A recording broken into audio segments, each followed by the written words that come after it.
እንጂ ሽማግሌ ምናምን አስበን ምናምን ነገር ሳይሆን የአቤል ስራ ነው። ደስታዋን ማየት እንፈልጋለን ምናምን ነገር ምርህ ነው። አብርሃም ማለት አልገባኝም። ልታማክረኝ ነው ወይስ አልገባኝም? አይደለም ሽማግሌ ልላክ ብያት ማለት አልገባኝም። አንድ ሀሳብን በደንብ አስረዳኝ። ለምን ደስተኛ ትሆናለች አትሆንም? እንቆይ ትላለች ወይም አትልህም? ከዛም በኋላ ደግሞ አንተም ታስብበታለህ አይነት ነገር አለኝና እኔ ደግሞ የጓደኛዬን ምክር ሰማ የለ ልልክ ነው ከማለት ልላክ ወይ ብለህ አለ እንዲ ማማከር ያለብክ እንደዛ እያማከርኩ እኮ አይደለም። ሄድሚ ጌታን እያማከርኩ እኮ አይደለም። ምንድን ነው ግን ደስታዋን እስኪ እንየው። እሺ አየኸው ምን ጠቀመክ? አስባለሁ ወደፊት እግዚአብሔር ቢፈቅድ። አሁን አታስብ ነበር ከዛ በፊት ነው አይደለም? ኧረ ሄድሚ እንደዛ ማለት አይደለም ጌታን። አይ ምን አለ መሰለኝ። ስለዚህ አሁን ይሄ ምንድን ነው ሀሳቡ? ምንድን ነው አሁን ሀሳቡ? አንቺ አሁን በዚህ ታይም ከኔ ጋር ብትኖሪና አብረን ብንጋባ ሽማግሌ ብልክ ደስተኛ እንደምትሆኝና ለእኔ ያለሽን ፍቅር ለእኔ ያለሽን ቦታ አየንብሽ አሳየሽን ማለት ነው። በዚህ መንገድ ነው እንደዛ እንትን የምትለኝ? እንዴት ምን አለ መሰለሽ እኔ ላይ ምን አይነት ስሜት እንደሚፈጥርብኝ አታውቅም ማለት አሁን ይሄን ነገር ብለኸኝ እንደዚህ አይነት ነገር ማለት አለብህ? እንደዛ እኮ። ሰላም አለይኩም ወራህመቱላሂ ወበረካቱ። ውድ ቤተሰቦቼ ሰላም ብያለሁ። በያላችሁበት ሰላማችሁ በዝዝት ተረፍረፍ ይበልልኝ። ይህንን ቪዲዮ ከወደዳችሁ ላይክ፣ ሼር፣ ሰብስክራይብ እያደረጋችሁ ቤተሰብ ሆኖ ለምታበረታቱኝ ከልብ አመሰግናለሁ። እንግዲህ መግቢያው እንዳያችሁት ማለት ነው። በነገራችን ላይ እኔ ቪዲዮ አላየሁትም፣ ነገር ግን እየቀለደባት ነው፣ እያሾፈባት ነው ያለው ማለት ነው አብርሽ ማለት ነው። እኔ ግራ የገባኝ ነገር ቢኖር ማለት ነው ቆይ ሽምግልናውም ለምነሽ ነው እንዴ ልታገቢ ነው አብርሽ ማለት ነው? አንቺን ታዲያ አንቺ እኮ እንደዚህ ነሽ። የረከሰ ሴት ማለት እንደዚህ ነው። አማክሮችን ይሄን በደንብ አድርገሽ ትምህርት ውሰጂበት እሺ። በደንብ አድርገሽ የሚገባሽ ከሆነ ማለት ነው። ውሽሚት ዝም ብለሽ እንዳታልፊው የለውበትም። አብርሽ ማለት እንዳንቺ ፋራ እንዳይመስልሽ የአራዳ ልጅ ነው ማለት ነው። በአራድነት አድርጎ ማለት ነው ስርስርሽ ነው ወገብሽ ነው የሚልሽ ማለት ነው። እና ይሄንን ቃላት የተጠቀሙት ይሄንን ነገር ያረጉት አንቺ ሽምግልና አልልክም ብላት አንቺን አልፈልግሽም ብላት ምን አይነት ስሜት ይሰማታል? በምን አይነት ሁኔታስ ልትለየኝ ትችላለች? እቺ ልጅ ትጎዳለች አትጎዳም? ገባሽ? ዝም ብለሽ አትናጂ ማለት ነው። አሁንም ቢሆን ውሽሚት ወደ ራስሽ ተመለሺ ማለት ነው። በነገራችን ላይ እኛ ተመለሺ የምንልሽ አብርሽ ወይም ፈልገ ነው አይደለም።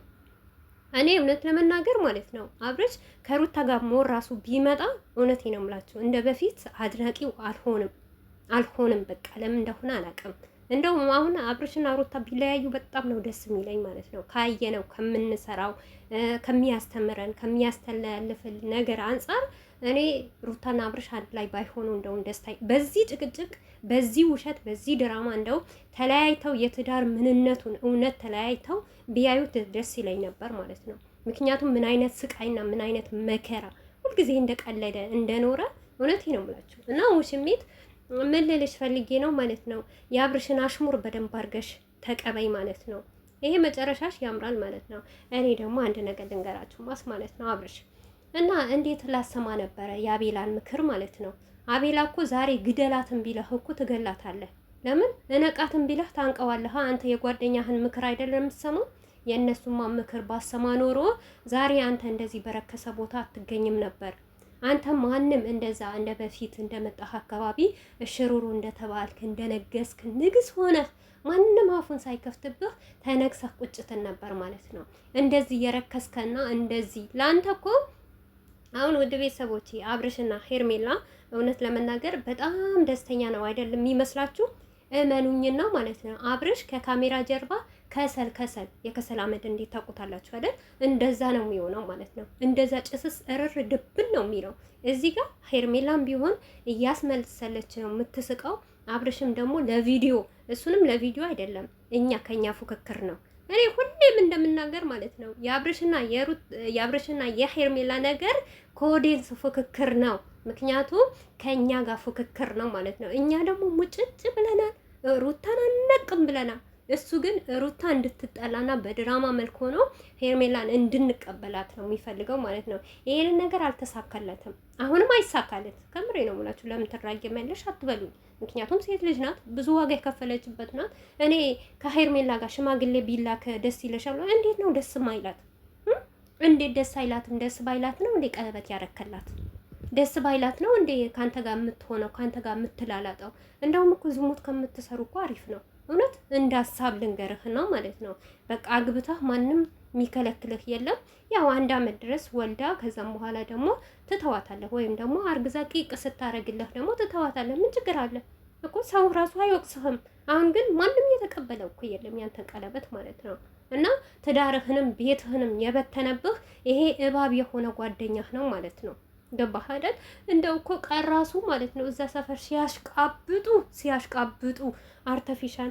ኧረ እኛ እኮ ከእናንተ የበለጠ እንሰራለን ቅንብር እውነቴ ነው የምላችሁ። አቤላ በኮሜንተው ማለት ነው ቪዲዮ ልሰራበት ልልጠው ብዬ ማለት ነው። ይሄ ወንጀለኛ ሆኖ ሰው ራሱ ወንጀል ያስገባል ብዬ ነው የተኩት ማለት ነው። እና በጣም ደስተኛ ናት አብርሽ አግባት። አያችሁ ግን ሄርሜላ ተብዬዋ ማለት ነው የፍቅር ሰው ፍቅር የምታስተምር ባልዋን በጸባይ የምትይዝ አያችሁ። ዛሬ ሽምግልና ልላኳይ ብሎ እንኳን ስላማከራት ማለት ነው ጓገጭ እንዳለች ማለት ነው። እስቲ እንደ ሩታ ይበድላት። ከምሬ ነው የምላችሁ። ታርግዝና ይተዋት፣ ከፍ ዝቅ ያድርጋት ማለት ነው።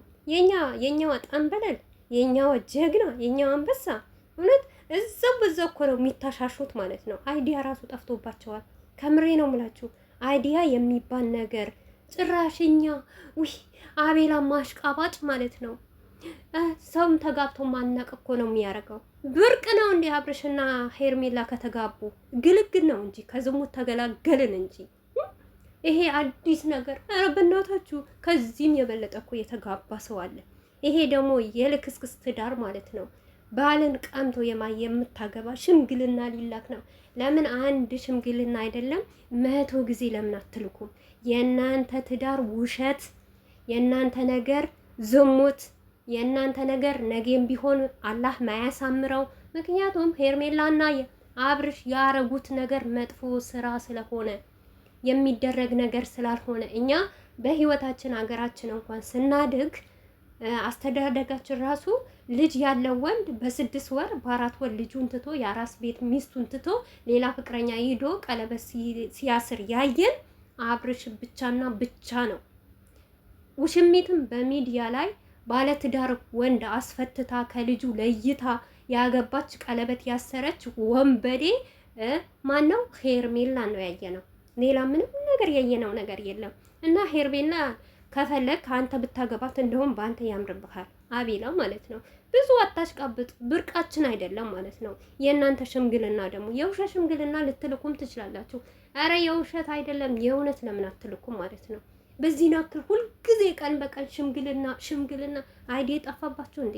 ለነገሩ ነብሯ ከሌለች ሩታ ሀብቲ ከሌለች አይዲያ ከየት ታመጣላችሁ? ከየት ማምጪ ያላችሁም? እንደዚህ በህይወቷ እየቀለዳችሁ ኑሩ እንጂ አንዴ እንትና ደበደባት፣ አንዴ ሽማግሌ ይላክልሽ፣ አንዴ አልልክም። ትዝ ካላችሁ ከዚህ 2 ቀን ጠይቆታል እኮ ሽማግሌ ላክና አግባት ቤተሰብ ይተዋወቅ ብሎታል እኮ።